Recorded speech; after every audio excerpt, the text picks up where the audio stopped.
네, 여러분 반갑습니다. 잘 지냈습니까? 하나님 말씀 읽겠습니다. 마태복음 5장 13절에서 16절 말씀입니다. 마태복음 5장 13절에서 16절 말씀. 성경책 다 갖고 계시죠?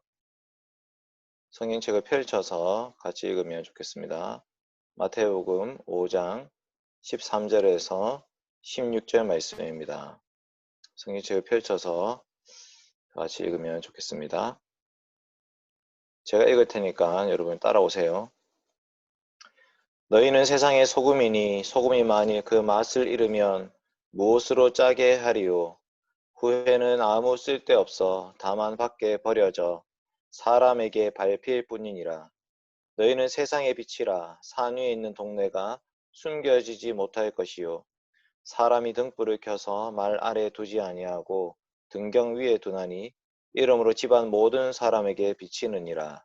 이같이 너희 빛이 사람 앞에 비치게 하여 그들로 너희 착한 행실을 보고 하늘에 계신 너희 아버지께 영광을 돌리게 하라. 아멘. 제 목소리 들리죠? 오케이. 네, 네, 네, 알겠습니다. 일단 제가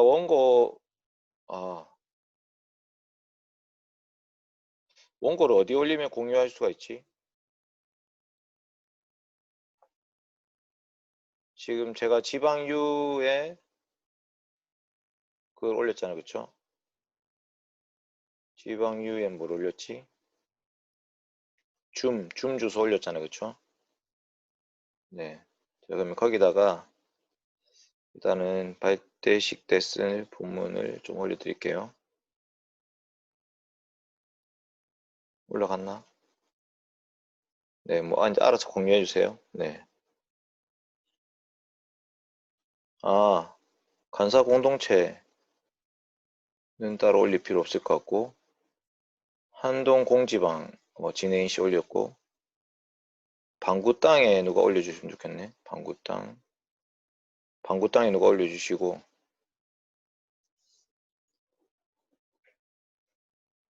줌 제가 만들까요?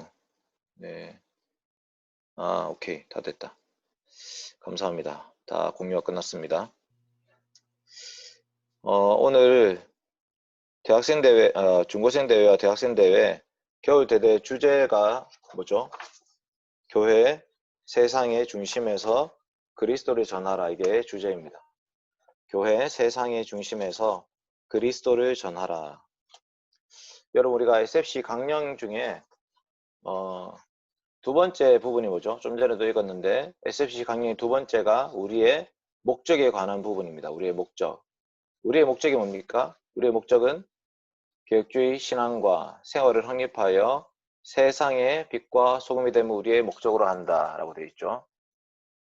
우리의 목적은 개혁주의 신앙과 생활을 확립하여 세상의 빛과 소금이 되면 우리의 목적으로 한다 이렇게 되어 있는데, 그 세상의 빛과 소금이 되는 것이 우리의 목적인데 과연 그 말씀의 의미가 무엇인지 오늘 좀 배워보려고 합니다. 그리고 한 가지 꼭 기억해야 될 게 뭐냐면, SFC 강령에는 세상의 빛과 소금 이렇게 되어 있지만 성경 본문에는 세상의 소금과 빛이라고 되어 있어요. 세상의 소금과 빛 이렇게 나와 있습니다. 그래서 여러분들이 세상의 소금과 빛이다 이거를 좀 기억하시면 좋겠습니다. 첫째로 교회는 세상의 소금입니다. 교회는 세상의 소금이다. 따라합시다. 교회는 세상의 소금입니다. 아무도 안 따라하네. 알겠습니다. 교회는 세상의 소금인데 소금에 대해서 성경이 말하는 소금이 뭔지 한번 좀 설명하려고 합니다. 여러분, 소금이 뭐냐 하면 성경에서는 소금을 언약과 관련해서 아주 많이 사용하고 있습니다. 성경에서는 소금에 대해서 언약과 관련해서 아주 많이 사용하고 있습니다. 대표적인 구절이 레위기 2장 13절입니다. 레위기 2장 13절. 혹시 이거 공유를 좀 해야겠네. 레위기 2장 13절. 제가 공유할 수 있겠죠, 이거? 네.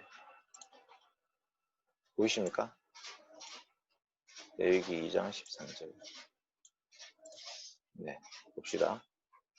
소금과 관련해서 좀 중요한 구절 중에 하나가 레위기 2장 13절인데 같이 한번 읽어볼까요? 레위기 2장 13절 시작. 내 모든 소재물에 소금을 치라. 내 하나님의 언약의 소금을 내 소재에 빼지 못할지니 내 모든 예물에 소금을 드릴지니라. 그러니까 하나님께 드리는 제물 중에 소재라는 것이 있는데 그 소재를 드릴 때에 소금을 치라 이렇게 말씀하고 있습니다. 그러면서 민수기 18장에서는 그 소금의 의미를 뭐라고 표현하냐 이렇게 말씀하죠. 이스라엘 자손이 여호와께 거제로 드리는 모든 성물은 내가 영구한 몫의 음식으로 너와 내 자녀에게 주노니 이는 여호와 앞에 너와 내 후손에게 영원한 소금 언약이니라. 소금 언약이다 이렇게 말씀하고 역대하 13장 5절에서도 이스라엘 하나님 여호와께서 소금 언약으로 이스라엘 나라를 영원히 다윗과 그의 자손에게 주신 것을 너희가 알 것이 아니냐 이렇게 말씀하고 있습니다. 그러니까 소금이라는 단어가 나오면서 그 소금을 언약과 관련해서 사용하고 있다 이렇게 보일 수 있는 것입니다. 여러분 언약이 뭐죠? 언약은 하나님께서 하나님의 백성들과 관계를 맺으신 것이 언약이라고 볼 수 있습니다. 그런데 그 언약 관계를 소금으로 표현하고 있어요. 하나님의 언약은 변하지 않습니다. 불변성이죠. 그래서 변치 않는 그 불변성을 소금을 통해서 구약 성경에서 이미 말씀하고 계셨고요. 그것을 신약 시대에 예수님께서 산상보훈을 가르치고 나서 바로 직후에 너희는 세상의 소금이다 라고 말씀하시면서 이 언약을 떠올리게 해주는 말씀이에요. 여러분 이스라엘 백성들이 시내산에서 하나님과 언약을 맺었죠. 그 언약을 체결했던 장면하고 예수님께서 산상보훈을 말씀하실 때에 그 산상보훈이 체결되는 말씀의 장면이 거의 흡사하죠. 예수님께서 산 위에서 제자들에게 말씀하고 계시고 무리들은 산 밑에 있어요. 똑같은 모습으로 이스라엘 백성들이 산 밑에 있고 하나님께서 장로들을 올라오라 하시고 그들에게 이 말씀을 전해주고 계시거든요. 그러니까 하나님께서 구약 시대에 이스라엘 백성과 언약을 맺는 마치 그런 모습으로 예수님께서 신약 시대에 예수님의 제자들과 무리를 향해서 새 언약을 체결하고 계신다 이렇게 보일 수 있는 것입니다. 그러면서 가장 먼저 떠올리게 하시는 말씀이 소금입니다. 소금, 언약. 여러분 하나님께서 이스라엘 백성들을 부르시면서 뭐라고 말씀하셨냐?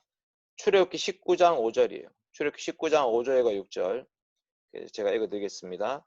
세계가 다 내게 속하였나니 너희가 내 말을 잘 듣고 내 언약을 지키면 너희는 모든 민족 중에 내 소유가 되겠고 너희가 내게 대하여 제사장 나라가 되며 거룩한 백성이 되리라. 너는 이 말을 이스라엘 자손에게 전할지니라. 아멘. 여기 또 언약이 나왔죠. 하나님께서 이스라엘 백성들을 시내산으로 불러 모으신 이유와 목적이 뭐냐면 하나님의 언약 백성으로 부르신 거예요. 그 언약 백성의 정체성을 제사장 나라 이렇게 말씀하셨고요. 그 제사장 나라는 세상 속에 있습니다. 세계가 다 내게 속했는데 그 세계 속에서 하나님이 이스라엘 백성들을 따로 부르셔서 그들과 언약을 체결하셨다 이렇게 볼 수 있죠. 그러니까 예수님이 제자들에게 하신 말씀 똑같은 거예요. 너희는 세상의 소금이다. 너희가 이 세상 속에서 하나님의 언약 백성으로서 부름을 받은 것이다. 그러니 너희는 언약 백성의 정체성을 지켜라 라고 할 수 있는 말씀이죠. 그러면서 예수님이 소금의 맛을 말씀하시죠. 맛. 소금은 맛을 잃으면 아무 쓸데가 없습니다. 버려지게 되는 거죠. 그러니까 존재 자체가 의미가 있는 것이 아니라 기능이죠. 기능. 어떤 기능을 하게 될 것인가. 소금은 맛을 잃으면 버림받게 됩니다. 이스라엘 백성들이 제사장 나라로서 역할을 하지 못하면 버림받게 되는 거예요. 하나님의 언약 백성, 예수님께서 부르신 예수님의 제자들도 마찬가지입니다. 그들이 세상 속에서 언약 백성으로서의 정체성을 잃어버리게 되면 아무 의미가 없어진다고 말씀하고 계신 거죠. 그러니까 우리가 이 말씀을 보면서 느껴야 될 게 하나님이 우리를 세상 속의 소금으로 부르셨구나 라는 것은 우리가 어떤 특별한 존재로서의 어떤 기능을 담당해야 된다 이렇게 보일 수 있는 것입니다. 그 핵심이 바로 언약 백성입니다. 여러분 언약 체결식을 하고 나면 끝이 아니에요. 언약을 체결하고 나서도 계속해서 하나님은 그 언약을 갱신하십니다. 갱신. 언약을 다시 기억하게 하시고 그 언약의 말씀 앞에서 회개하게 하시고 다시 그 언약을 상기하면서 하나님과 언약을 하나님 저 언약 백성으로 새롭게 살겠습니다. 이렇게 헌신을 다짐하게 하신다는 거죠. 이게 뭐냐? 그게 바로 예배입니다. 구약시대에 온 총회가 함께 모여서 하나님과 맺었던 그 언약을 다시 기억하고 언약의 말씀 앞에 회개하고 언약의 말씀 붙들고 세상 속에 살겠습니다. 다짐하는 것이 예배입니다. 예수님은 지금 제자들에게 너희는 언약 백성이다. 너희가 이제 이 세상 속에서 예배드리는 존재로 살아가야 된다를 말씀하고 계신 거예요. 교회의 독특성, 교회의 유일한 속성은 바로 이 예배에 있습니다. 우리는 예배자로 부름받았습니다. 거룩하신 하나님을 예배하는 것이 교회의 본질이고 속성입니다. 그래서 우리는 그 말씀을 붙들고 나아가게 되는 것입니다. 두 번째, 세상의 빛된 교회라고 말씀하셨습니다. 세상의 빛된 교회. 여러분, 빛이 뭐죠? 빛. 빛은 하나님께서 천지를 창조하실 때에 가장 먼저 창조하셨던 것입니다. 그런데 그 빛이 누구를 반영하는 빛이냐? 빛은 바로 거룩하신 하나님의 빛을 반영하고 계시죠. 예수님이 말씀하셨죠. 나는 세상의 빛이다. 나는 빛으로 이 땅에 왔다. 빛은 어둠을 비추게 만드는 거죠. 어둠을 밝히죠. 어둠을 드러냅니다. 우리가 요한 1서를 이제 요즘 배우고 있죠. 요한 1서에 나온 말씀이 뭐냐면 하나님은 무엇이다? 하나님은 빛이시다라는 것입니다. 하나님은 빛이시다. 그래서 그에게는 어두움이 조금도 없으시니라 이렇게 말씀하시죠. 그가 빛 가운데 계신 것 같이 우리도 빛 가운데 거하면 우리가 서로 사귐이 있고 아들 예수의 피가 우리를 모든 죄에서 깨끗하게 하실 것이다. 이렇게 말씀하고 계시죠. 그러니까 하나님이 우리를 세상의 빛으로 부르셨다라고 말씀하실 때에 그 빛은요, 참 빛은 하나님 자체가 빛이에요. 하나님이 빛이시고 그 빛을 받아서 우리 또한 세상 속에 빛으로 부름받았다고 말씀하고 계시는 거죠. 그래서 우리가 세상 속에 빛을 비춰야 됩니다. 세상의 어둠을 드러내야 된다는 거죠. 이 세상이 지금 죄로 인해서 어두워져 있습니다. 그 어두워져 있는 것을 드러내야 되는 거죠. 아, 이게 지금 죄구나. 이게 지금 잘못하고 있는 거구나. 이게 원래 하나님께서 기뻐하시는 하나님의 나라의 모습이 아니구나라는 것을 보여주는 것이 바로 우리의 사명이다라는 것입니다. 그래서 하나님께 받은 그 빛을 비춰야 되는 것이 우리의 사명이고, 그렇게 세상 속에 우리가 빛으로서의 기능을 감당할 때에 세상은 누구한테 영광을 돌리게 되죠? 세상은 하나님 아버지께, 하늘 아버지께 영광을 돌리게 된다. 그들로 너희 착한 행실을 보고 하늘에 계신 너희 아버지께 영광을 돌리게 하라. 그러니까 우리가 빛이 되어서 와, 너가 진짜 반짝거리네, 너가 참 밝네, 이렇게 하시는 것이 아니고, 세상 속에 빛의 역할을 감당하면 세상이 우리의 죄를 깨닫게 될 뿐만 아니라 거룩하신 하나님을 바라보게 된다라는 것입니다. 여기 특별히 착한 행실이라는 말이 나오죠. 착한 행실. 여러분, 뭐가 착한 행실이죠? 무엇이 착한 행실이라고 말씀할 수 있습니까? 착한 행실은요, 선하신 하나님을 비추는 거예요. 이 땅에 선하신 분은 거룩하신 하나님밖에 없습니다. 그러니까 하나님의 속성, 하나님의 거룩성, 하나님의 영광, 하나님의 은혜를 비추는 것이 바로 우리가 빛을 비추는 거예요. 그러면 그 세상이 아, 하나님은 그런 분이시구나를 깨닫게 되는 거죠. 그래서 하나님께 영광을 돌리게 된다. 이렇게 말씀하시는 것입니다. 누가복음에 목자들이 하나님께 영광 돌리며 찬송하며 돌아갔죠. 누구를 보고요? 예수님을 보고. 백부장이 하나님께 영광을 돌리면서 이 사람 정녕 의인이었도다 말씀했어요. 누구를 보고요? 예수님 보고.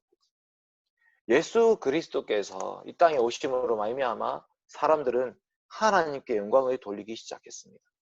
아, 하나님은 빛이시구나. 하나님은 거룩이시구나. 하나님이 영광이시구나. 하나님께서 우리에게 은혜를 베푸시는구나. 그래서 예수 그리스도의 삶과 죽음과 예수님의 부활과 예수님의 승천과 예수님께서 이 땅에 가신 모든 사역들이 바로 하나님께 영광을 돌리는 사역이었습니다. 그런데 예수님께서는 이제 그 사역을 우리에게 맡기시는 거죠. 이 교회를 통해서 예수 그리스도를 바라보게 만들고 그리스도를 보내신 하나님 아버지를 보게 만드는 것입니다. 그래서 여러분, 하나님 성품이 어디에 기록되어 있습니까? 하나님 성품. 하나님 어떤 분이신지. 하나님 성품은요, 이 마태복음 5장에 있는 세상의 소금과 빛된 바로 앞에 있는 팔복 있죠. 팔복. 여러분, 팔복은요, 하나님 백성들의 정체성 선언입니다. 하나님 백성들은 도대체 어떤 백성들이냐? 정체성을 선언하고 있어요. 하나님 백성들은 심령이 가난한 자들이다. 누가 심령이 가난하셨습니까? 우리 주 예수 그리스도께서 심령이 가난하셨습니다. 하나님 백성들은 애통하는 자들이다. 누가 애통하셨습니까? 우리 주 예수 그리스도께서 애통하셨습니다. 하나님 백성들은 온유한 자들이다. 예수님이 온유하셨고, 의에 줄이고 목마른 자들이다. 예수님이 그러셨죠. 긍휼히 여기는 자들이다. 마음이 청결한 자들이다. 화평하게 하는 자들이다. 의를 위해서 핍박을 받는 자들이다. 이게 전부 다 예수 그리스도께서 이루신 일들입니다. 우리는 세상에 빛으로 살아가야 됩니다. 근데 그것은 예수 그리스도의 빛을 비추는 삶입니다. 그러면 세상이 하나님의 영광을 보게 되는 거죠. 이 말씀하시면서 너희는 이렇게 말씀하고 계시죠. 원래 팔복을 말씀하실 때는 3인칭으로 말씀하시죠. 3인칭. 이런 자들이 복이 있다. 이런 자들이 복이 있다. 그 말씀을 3인칭으로 막 말씀하시다가 갑자기 모드를 바꿔서 마태복음 5장 13절부터 16절에서는 너희가 누구냐? 너희가 바로 그 세상의 소금이고 너희가 바로 세상의 빛이다. 그러니 너희가 바로, 교회가 바로 그런 존재가 되어야 된다고 말씀하시는 거죠. 이번 겨울 대회 주제가 뭐냐? 교회, 세상의 중심에서 그리스도를 전하라. 교회는 바로 우리 주 예수 그리스도를 증거하는 공동체입니다. 예수 그리스도가 세상의 빛이고 세상의 소금이십니다. 우리는 예배를 통해서 교회로서의 정체성을 가지고 나갈 뿐만 아니라 세상 속에 빛을 비추기 시작해야 됩니다. 우리의 삶이죠. 복음을 증거하는 것이고 죄를 드러내는 것이고 하나님의 거룩이 뭔지, 하나님 왜 이 땅을 창조하셨는지, 왜 우리를 구원해 주셨는지, 종말의 심판이 어떻게 이루어질 것인지를 증거하고 전파해야 됩니다. 믿음은 들음에서 나며 들음은 그리스도의 말씀으로 말미암습니다. 전하는 자가 없이 어떻게 말씀을 전하는 자가 있겠습니까? 하나님께서 우리를 보내셔서 말씀을 전하게 하시고 우리의 말씀 선포를 통해서 저 세상이 하나님이 우리를 구원하기 위해서 아들 예수님 보내셨구나라는 복음을 듣고 믿어서 깨닫게 되는 거죠. 그래서 하나님과 연합하게 되는 그 믿음을 소유하게 되는 것이고 그 속에서 세상의 빛이라는 역할이 감당할 수 있는 것입니다. 여러분, 이 땅에 하나님께서 우리를, SFC 운동원들을 교회로 부르셨습니다. 교회. 우리는 하나님 중심, 성경 중심, 교회 중심으로 살고 있습니다. 교회라는 것은 주일날만 섬기는 것이 교회가 아닙니다. 이해가 되십니까? 교회라는 것은 하나님의 언약 백성이에요. 그러니까 우리가 하나님과 연결된 상태로 살아가는 그 모든 삶이 바로 교회로서의 삶인 거예요. 그래서 교회의 핵심에는 예배가 있고요. 주중에는 교회아로서 살아가는 삶이 있는 것입니다. 여러분, 우리가 이번 겨울 대회를 준비하고 있습니다. 어떤 마음으로 준비하고 있습니까? 그냥 또 해마다 있는 수련회 한번 하는구나, 이런 마음으로 준비하고 있습니까? 그렇지 않습니다. SFC는 정체성이라는 것이 있습니다. SFC는 SFC 강령을 외치잖아요. 그러니까 강령을 외칠 때마다 SFC는 우리의 정체성이 뭐냐? 특별히 우리는 교회에 대해서 어떤 신앙을 고백하고 있는 것인가? 그것을 기억하셔야 됩니다. 우리의 목적은 교회를 세우는 겁니다. 이 땅에 주의 몸된 교회를 통해서 세상이 하나님의 영광을 보게 될 것입니다. 그래서 우리가 교회 성도로서 정말 교회 예배를 귀하게 여겨야겠죠. 우리가 예배를 귀하게 여기지 않는데 운동원들에게 여러분 교회 예배 잘 들으십시오. 이렇게 얘기할 수 있겠습니까? 나는 수련회 준비위원이니까 여러분 교회 잘 다니십시오. 이렇게 얘기해야 되는 것입니까? 아니죠. 여러분은 SFC의 리더들입니다. 여러분 모든 후배들이 여러분을 바라보고 있는 거예요. 아, 저 형을 보니까, 저 언니 보니까, 저 오빠와 저 누나를 보니까 나도 그렇게 살아가야겠다. SFC 통해서 교회를 붙들고 씨름하면서 교회 예배를 가장 귀하게 여기면서 세상 속에서 빛으로 소금으로 살아가야겠다. 그 말씀을 도전하기 위해서 이 수련회를 하는 것입니다. 수련회를 아무리 잘 치르고 온라인이 아무리 아무 문제가 없고 그렇게 된다 하더라도 우리 마음속에 교회를 향한 사랑이 일어나지 않는다면 그 수련회 아무런 의미가 없습니다. 하나님께서 우리에게 교회라는 선물을 맡겨주신 것입니다. 교회를 귀하게 여기십시오. 교회는 정말 하나님의 보배로운 소유가 되었습니다. 근데 세상 속에서 제사장 나라로서 부름받은 것이 바로 교회입니다. 오늘 이 시간에 함께 잠깐 기도했으면 좋겠는데 하나님께서 우리를 교회로 부르셨고 교회는 세상 속의 소금과 빛이다 라는 것을 좀 기억하면서 하나님 우리가 코로나19를 핑계 삼으면서 예배를 경홀히 여겼습니다. 주일 예배 빠질 때도 있었습니다. 온라인 예배 드린다고 하면서 졸고 앉아있고 팬티 바르면 앉아가지고 거룩하신 하나님의 그 영광스러움을 오히려 해칠 때가 너무 많았고 너무나 부끄럽고 이번 겨울 대회를 통해서 하나님 교회가 예배가 그리고 SFC의 본질이 회복되게 하여 주시옵소서. 비록 코로나19 상황 속에서 오프라인으로 모이지 못한다 할지라도 하나님 말씀 통해서 역사하실 것입니다. 하나님 운동원들에게 불을 붙여주십시오. 하나님의 교회를 향한 뜨거운 사랑을 다시 일으켜 주십시오. 예배를 경홀히 여기지 않고 정말 교회 예배 귀하게 여기면서 세상 속에서 빛과 소금된 역할을 잘 감당할 수 있도록 주님 도와주십시오. 이 시간 함께 기도하면서 하나님 앞에 나아가겠습니다.